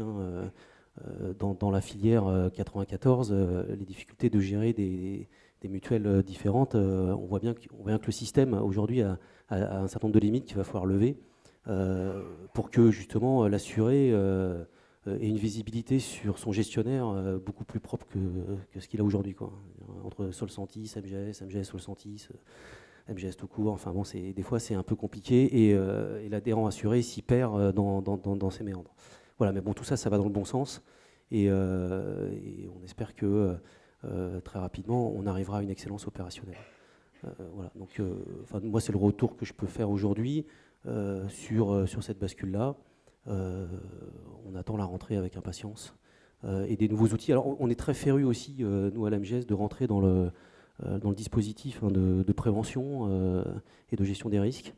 Voilà, c'est des sujets qui nous intéressent, de mutualiser tout ça et de faire bénéficier à nos assurés tous les projets que vous avez évoqués, Prado, Sophia, etc. Voilà. Voilà ce que je peux. Merci Bertrand. Donc je vous avais dit, Philippe, j'espère que vous prenez un certain nombre de notes. J'ai pris quelques notes, mais en fait on est informé de ces problématiques. Donc, si je peux me permettre, Jean-Marie, il y a un point où on a été quand même assez chahuté par nos assurés, c'est effectivement le dédoublement du flux financier. Ouais, de passer d'un flux unique financier à un double flux. On s'est fait traiter un peu d'archaïque par certains, mais à revenir à des périodes antédiluviennes. Mais bon, voilà. Merci Bertrand. Je vous propose un dernier témoignage vidéo, donc un témoignage important, puisque c'est le témoignage de Christian Pénicaud, le directeur général d'Harmonie Fonction Publique. Alors pourquoi un témoignage important? Puisque nous avons mené avec eux un projet très particulier, donc un projet de partenariat également extrêmement important, puisque nous avons globalement fusionné l'ensemble de nos organisations de gestion du régime obligatoire, HFP ayant historiquement une gestion spécifique du régime obligatoire sur une de ces mutuelles historiques. Et donc nous avons travaillé avec HFP depuis 2 bonnes années pour pouvoir monter une organisation qui corresponde aux attentes de HFP, mais qui corresponde également aux réalités économiques et un peu industrielles qui s'imposent à nous.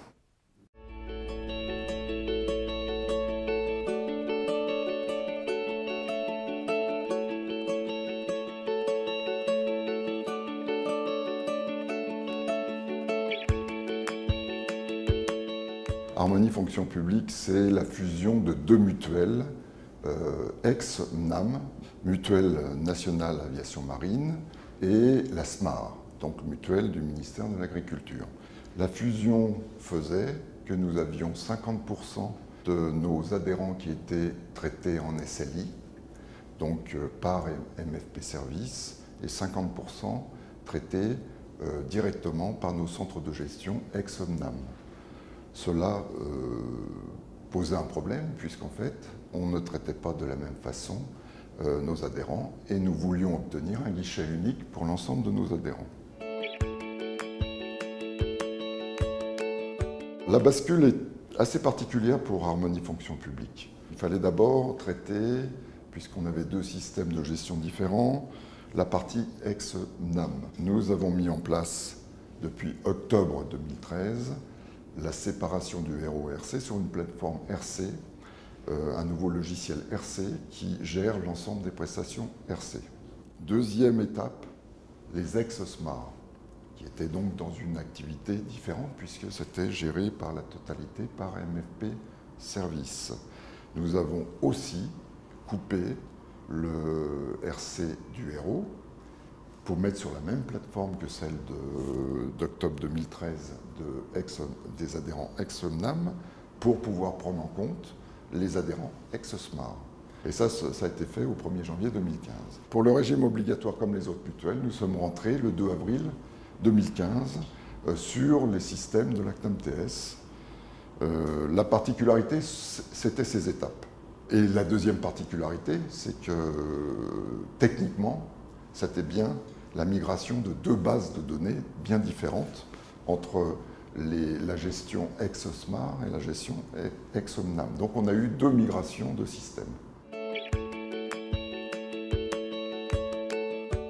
MFP Services nous a permis, en discutant avec eux, en précisant nos besoins et en faisant des travaux d'études avec eux, nous a permis, à la carte, de pouvoir mettre en place cette organisation. C'est l'avantage d'avoir travaillé dès l'origine avec MFP Services, puisqu'ils connaissaient dès le départ notre besoin d'organisation.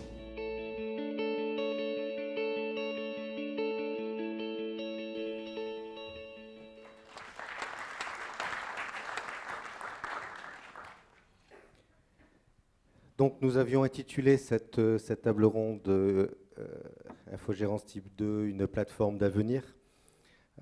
Si j'essaye de reprendre les éléments qui ont été partagés,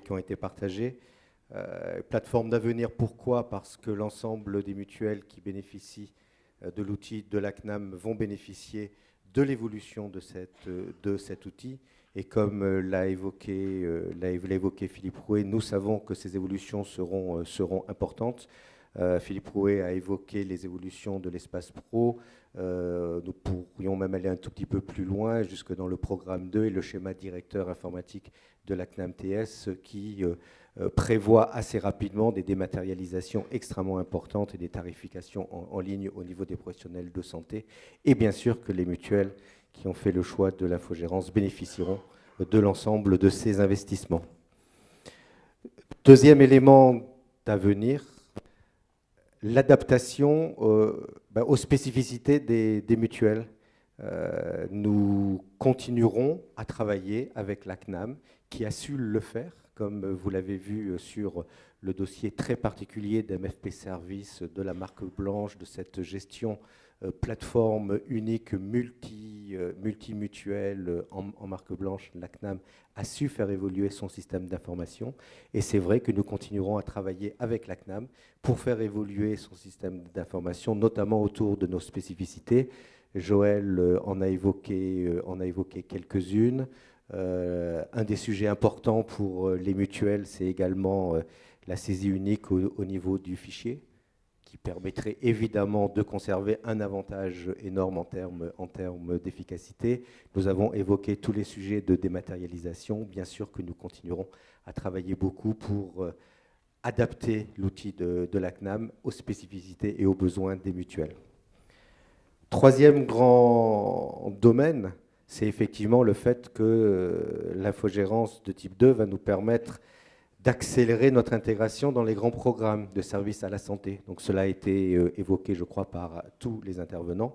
Donc maintenant, il va falloir le faire, avec d'ailleurs les limites et les réflexions que Nicolas Revel a évoquées sur le rapport qualité-prix et avoir une juste vision de l'efficacité et du coût de ces programmes.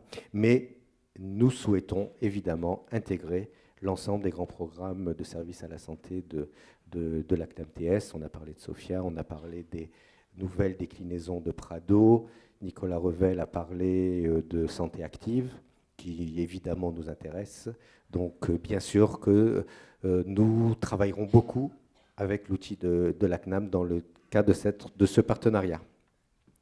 Et puis donc, dernier sujet, donc, cela permet effectivement aux mutuelles, à MFP Service, de se consacrer à ces spécificités. Et donc ces spécificités, elles ont été rappelées, le guichet unique, bien sûr, et donc continuer à travailler organisationnellement pour continuer à gérer le guichet unique, mais également continuer et surtout accélérer les travaux que nous faisons sur la prévention, sur la gestion du risque, sur l'accompagnement des assurés sociaux et des adhérents par des expérimentations, par des programmes spécifiques à la population des fonctionnaires et à la volonté et à la stratégie des mutuelles.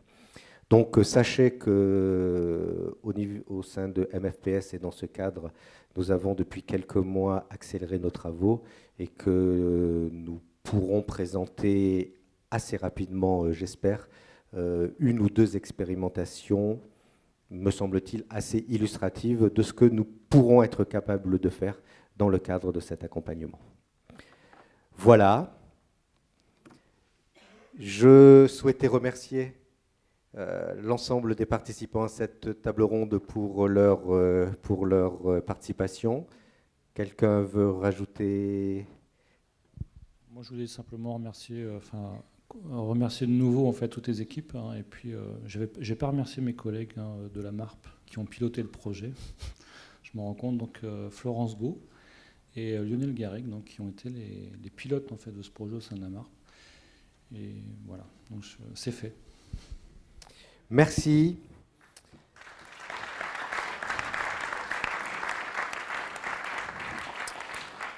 Donc, je vais redonner la main à Bruno Caron. Et en attendant, vous allez donc voir un petit film qui reprend quelques extraits de vidéos qui tourneront en boucle dans les salles de notre buffet tout à l'heure. La bascule date de avril 2012. La principale difficulté pour les agents a été de changer de système de gestion, d'en prendre possession, si on peut dire, de se l'approprier. Nous avons aussi bien été aidés par la CNAM qui a mis à disposition des moyens pour nous permettre d'effectuer ce changement sans difficulté. Aujourd'hui, les résultats sont probants tant sur la qualité que sur les standards de productivité et sur l'écoute. Aujourd'hui, après donc, à peu près 3 ans, eh bien, nous avons atteint l'équilibre de gestion à la grande satisfaction des élus, du personnel, bien évidemment, et des assurés sociaux, il ne faut pas les oublier non plus. Maintenant, donc, nous sommes très satisfaits d'avoir fait ce choix qui aujourd'hui se révèle très efficient. Pour nous, c'était une nécessité, ça l'est aussi pour toutes toutes les mutuelles qui en font partie, et ça permet d'obtenir des services au moindre coût pour nos adhérents. Alors, le partenariat avec la CNAM TS, c'est la solution qui nous a paru la plus favorable pour nos adhérents. Et elle nous permet de conserver la mainmise sur la gestion du régime obligatoire. Avec les outils de la CNAM, nos adhérents vont pouvoir bénéficier de tous les avantages qui sont apportés aujourd'hui à l'ensemble des salariés du secteur privé. Et ce sera certainement un plus. En ce qui concerne les avantages d'une collaboration avec la CNAM TS, premièrement, nous sommes heureux que nous puissions nous servir pour le régime obligatoire de l'outil de liquidation des prestations d'un très haut niveau. Deuxièmement, nous apprécions particulièrement de pouvoir conserver nos spécificités, à nous, fonctionnaires. L'infogérance de type 2 nous permet d'associer la gestion du RO et la gestion du RC, un atout majeur. Pour les mutuelles, en l'occurrence pour les mutuelles de fonctionnaires, la gestion des risques est un élément central dans la maîtrise des dépenses de santé. Pourquoi? Pour contribuer à l'amélioration de la qualité de vie de leurs adhérents, de leurs assurés, en leur prodiguant des conseils dans le cadre de la prévention. Les mutuelles de la fonction publique sont tenues de mettre en place une politique de gestion des risques s'appuyant sur une offre de prévention de qualité. La position qu'MFP Services a en tant que gestionnaire du régime obligatoire et du régime complémentaire pour ces mutuelles lui permet d'apporter une valeur ajoutée certaine à ces mutuelles clientes. Comment? En permettant à ces mutuelles de se différencier par rapport aux autres organismes complémentaires n'ayant pas la capacité d'accéder à de telles données.